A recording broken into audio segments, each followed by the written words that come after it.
जय शिवराय भावांनो, मी आपलाच मौलिक कदम. आपण आता बोलणार आहे रिकॉम्पोजिशन फेज बद्दल. रिकॉम्पोजिशन फेज कधी आणि केव्हा वापरावा.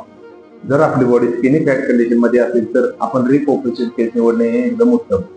पहिल्यांदा समजून घेऊया स्किनी फॅट बॉडी कंडिशन म्हणजे काय. स्किनी फॅट बॉडी कंडिशन म्हणजे ही कंडिशन असते ज्या कंडिशन मध्ये आपल्या शरीरातील छाती आणि पोटावर चरबी असते व हात बारीक दिसतात. यामध्ये आपण विचार करतो बल्क करायचं का कट. बल्क केल्याने काय होतं, आपल्या शरीरातील फॅट अजून वाढतं व आपण जाड दिसायला दिसतो.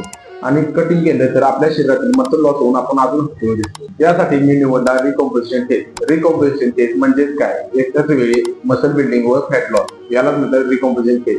हे फेज पूर्ण करण्यासाठी मी निवडले 2 फेज.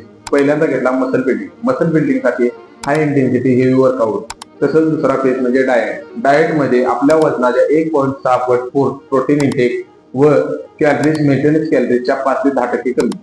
मी हा रिकॉम्पोजिशन फेज फॉलो करून एका महिन्यामध्ये 5 किलो वेट गेन केलं, तसंच मसल बिल्डिंग करून फॅट लॉस ही झालं. तुम्ही हा माझा वर्कआउट सेशन रुटीन पाहायचा असेल तर इंस्टाग्राम आणि युट्यूब चॅनलवर चेक करू शकता. थोडक्यात रिकॉम्पोजिशन म्हणजे काय, weight training, high protein, balanced carb आणि हेल्दी फॅट, यालाच म्हणतात रिकॉम्पोजिशन फेज. हे ट्रान्सफॉर्मेशन फक्त शरीरातच नाही, त्यासाठी माइंडसेट खूप महत्वाचा आहे. यामध्ये डिसिप्लिन, कन्सिस्टन्सी आणि पेशन्स खूप महत्वाचे आहे. जर तुमची बॉडी स्किनी फॅट कंडिशन मध्ये असेल तर तुमच्यासाठी बेस्ट मार्ग आहे रिकॉम्पोजिशन फेज. हे स्ट्रॉंग आणि मजबूत दिसण्यासाठी.